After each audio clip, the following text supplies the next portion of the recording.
Welcome back to Focus on Pre-K. In this section, we will be looking at the curriculum component, thinking and feedback.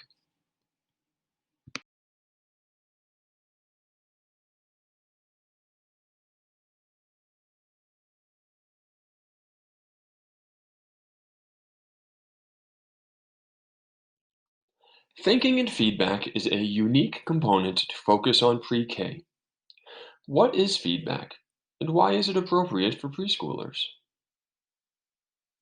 Feedback is defined as reactions to a person's performance or task, which is then used as a basis for improvement.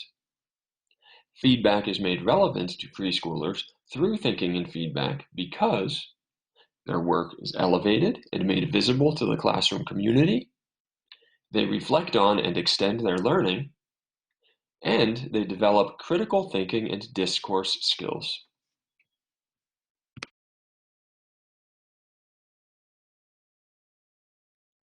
Ideally, thinking and feedback occurs immediately after centers. A child or a group of children shares a piece of work with the group and their peers comment on it. How is this different from show and tell? Typically, in show and tell, a child brings a toy from home and shows it off to his friends. Children usually respond by saying, "I want that," or "I have one of those at my house," or "I like that, it's pretty." The toy is then put away and the child is told not to play with it for the remainder of the day.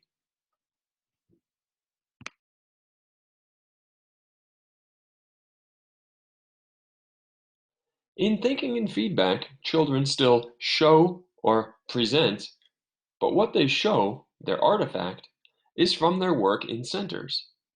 Immediately following centers, children gather as a whole group. Like other whole group times, thinking and feedback should be no more than 8 to 10 minutes.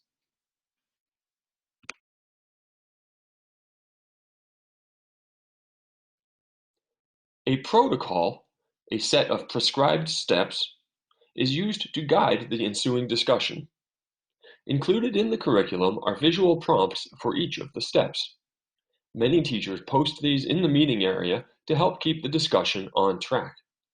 Let's go through the 5 steps of the protocol.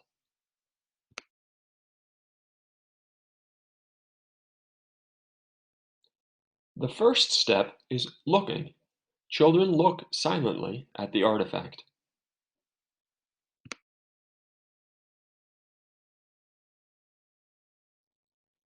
The next step is noticing. Children are asked, "What do you notice about your friend's work?" while the presenting child listens. Choose or let the child choose 2 to 3 children to answer.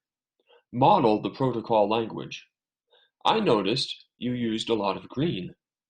"I see you drew lines across the top."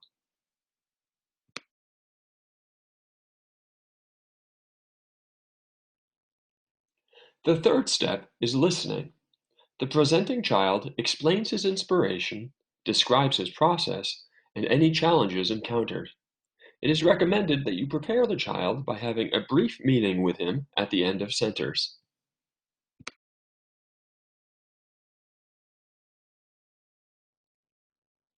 The fourth step is wondering.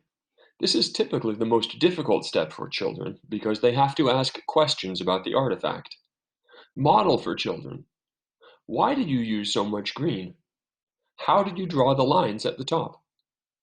You'll find that this step will sound a lot like the noticing step as children are learning to discern a question from a statement.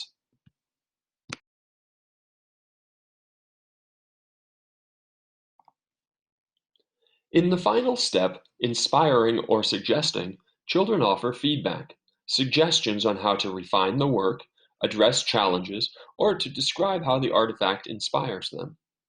To avoid generic statements such as, "That's nice," set the expectation that feedback should be kind, specific, and helpful. Model with, "It looks like you worked really hard on that."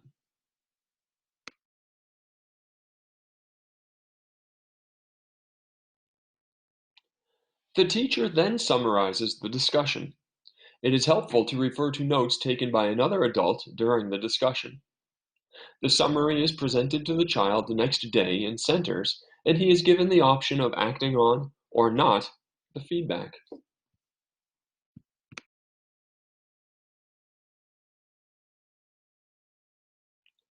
Stop and think about which instructional practices and guiding principles this component reflects and why.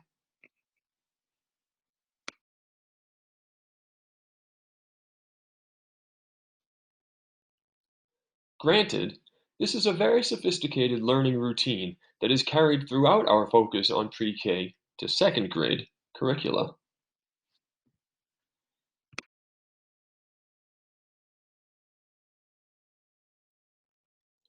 Children will need a lot of support and practice with this protocol.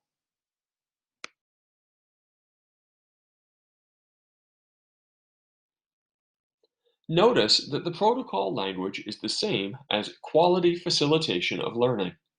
From the first day of school, use the language in the protocol as you facilitate learning in centers. I notice you're working really hard on making that block structure stable. Jaden, do you have any suggestions for Joe so that he can make it balance?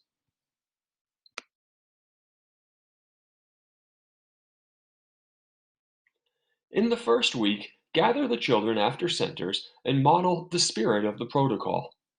During centers today, I noticed lots of children working together cooperatively. That really helps our classroom be peaceful. Tomorrow, I suggest that we might want to keep our voices inside voices.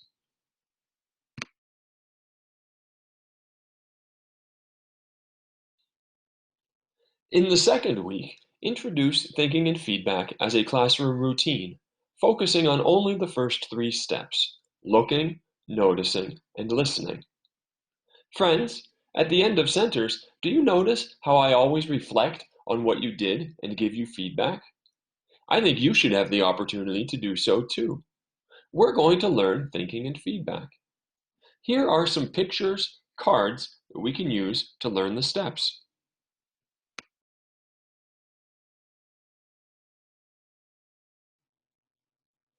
Think about the three components, intro to centers, and thinking and feedback as a powerful arc of teaching and learning, from more teacher-directed in intro to teachers and children working together during centers, and then primarily child-directed in thinking and feedback.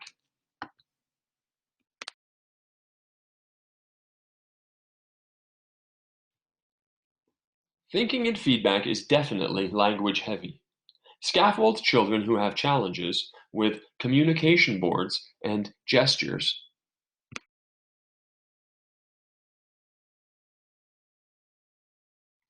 Other recommendations for quality thinking and feedback. As you circulate during centers, notice work that could be artifacts. Make sure to check in with the child or children before presenting. Artifacts shouldn't necessarily be finished products, nor do they have to be exemplary. It is actually worthwhile for a heartier discussion if the artifact represents a work in progress, possibly showing a challenge. Keep track of who has presented, but don't worry about creating a system such as certain children have their turn on certain days.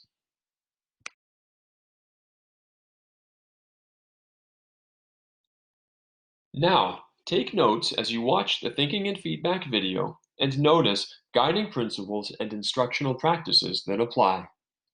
Then, don't forget to complete the check for understanding for this section.